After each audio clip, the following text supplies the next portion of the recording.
안녕하세요. 7월 25일 아침엔 묵상을 시작하겠습니다. 오늘의 본문은 시편 105편 1절에서 22절까지 말씀입니다. 시편 105편은 온 백성이 찬양하는 그 하나님의 성품에 따라서 하나님께서 실제로 어떻게 일하셨는지 이스라엘의 역사를 돌아보면서 감탄하고 찬양하는 찬양시이자 감사시라고 말할 수 있습니다. 역사를 다루고 있기 때문에 장르상 서사시라고도 말할 수가 있겠습니다. 105편은 아브라함으로 시작하는데요. 아브라함을 택하셔서 언약하시고 그 언약을 신실하게 지키시는 하나님의 그 일하심을 또 가나안 땅에 이르기까지의 그 상황들을 기억하면서 하나님을 찬양하고 있는 내용입니다. 막연하고 추상적인 내용이 아니라 구체적으로 역사의 상황들을 언급하고 있기 때문에 이 찬양은 진실되고 아름답다 이렇게 말할 수가 있습니다. 오늘과 내일 105편을 나누어서 읽게 되는데요. 오늘은 요셉이 애굽의 총리가 되는 장면까지를 담고 있습니다. 저는 오늘 본문을 몇 부분으로 좀 나누어서 이야기를 해 보려고 합니다. 먼저 1절과 2절인데요. 1절은 이렇게 시작을 하죠. 너희는 여호와께 감사하고 그의 이름을 선포하며 그가 행하신 일을 온 세상에 알게 하라 이렇게 되어 있습니다. 감사하고 그 다음에 선포해라 그리고 알게 해라 이렇게 되어 있습니다. 2절은 그에게 노래하고 그를 찬양하며 그의 신기한 일을 말하라 이렇게 되어 있어요.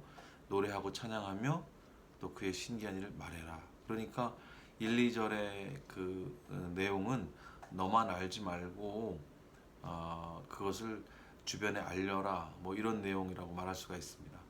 감사하라는 내용 바로 뒤에 선포하고 알리라 1절 그렇고 2절에 찬양하고 노래하고 또 신기한 일을 주변에 알려라 이런 내용이 이어지고 있으니까요.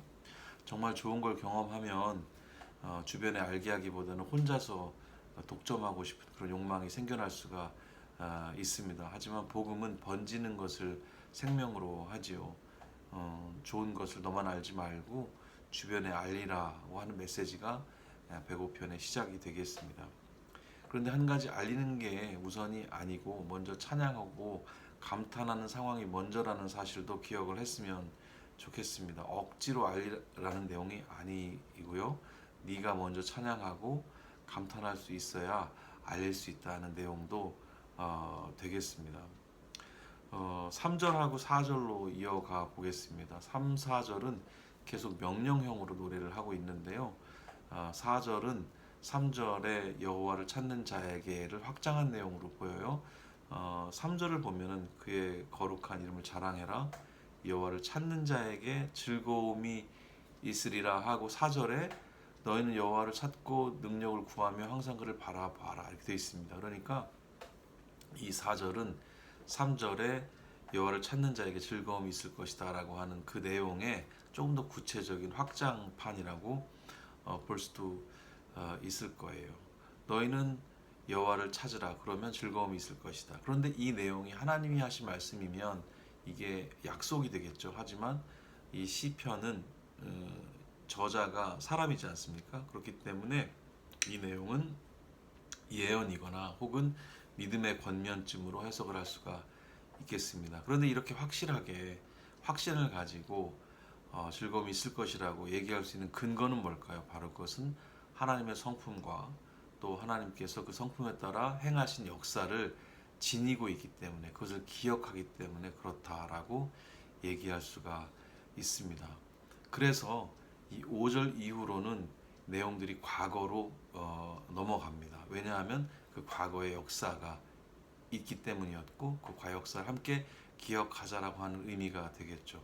5절부터 7절까지를 보면 아브라함에 대한 내용이 나옵니다. 아브라함의 이름이 먼저 나오는데요. 아브라함의 후손들아라고 부르면서 또 하나님이 택하신 자손들아 이렇게 부르면서 하나님이 행하신 신기한 일, 놀랍고 신기한 일을 또 그가 내린 심판을 기억해라라고 명령하고 있고요.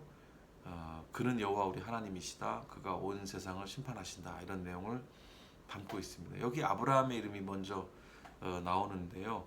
여호와의 종 아브라함과 그 후손인 택하신 이스라엘 백성에게 하신 일을 기억해라라고 명령을 하고 있어요. 그런데 흥미롭게도 8절에 보면 이어지는 8절부터 11절을 저는 한 단락으로 묶었는데, 이 8절에 보면 너희가 기억해라라고 말하고 있지만 실은 하나님이 먼저 기억하고 계시는 장면을 얘기합니다. 8절에 보면 그는 영원한 자기 계약, 그 천대까지 약속하신 그의 말씀을 기억하셨으니 이렇게 나오고 있거든요. 하나님이 먼저 기억하신다, 이런 이야기가 되겠습니다. 그리고 그 기억하시는 그 계약, 그 약속에 대해서 다시 한번 확인을 합니다. 이것은 그가 아브라함과 맺은 계약이고, 또 이삭에게 하신 맹세고, 또 야곱에게 하신 약속이고, 이스라엘과 맺은 영원한 계약이다, 이렇게 얘기를 합니다. 그리고 그 계약의 내용을 또 얘기하고 있습니다. 가나안 땅을 주시겠다는 말씀이 바로 그것이라고 확인을 해줍니다.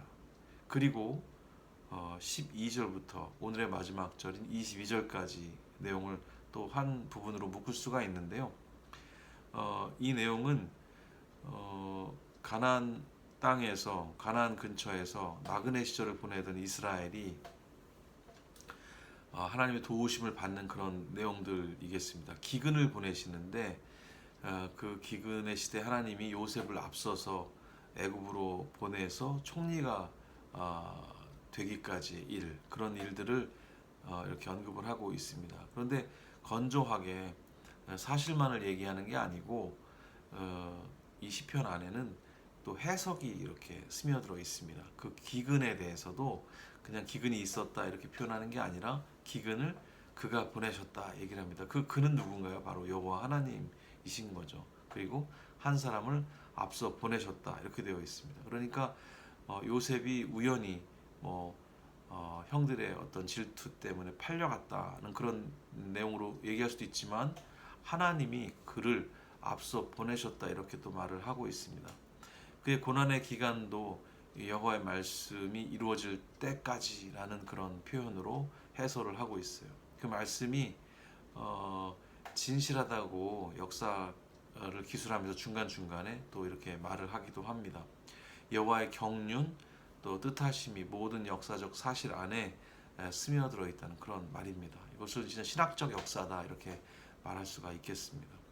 시편 105편의 앞부분을 통해서 우리는 먼저 찬양하고 또 감탄해야 나눌 수 있다는 생각을 할 필요가 있겠습니다.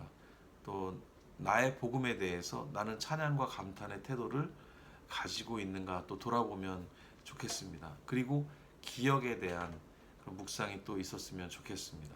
하나님이 백성과 하신 약속을 먼저 기억하셨듯이 하나님이 우리에게 하신 일들을 잘 기억하고 감사하면서 자신 주변의 사건과 일들에 대해서, 곧 자신의 역사에 대해서 하나님의 계획과 일하심 가운데 그것들이 다 있다는 것을 고백하고 또 감사하는 그런 하루가 되시면 좋겠습니다. 감사합니다.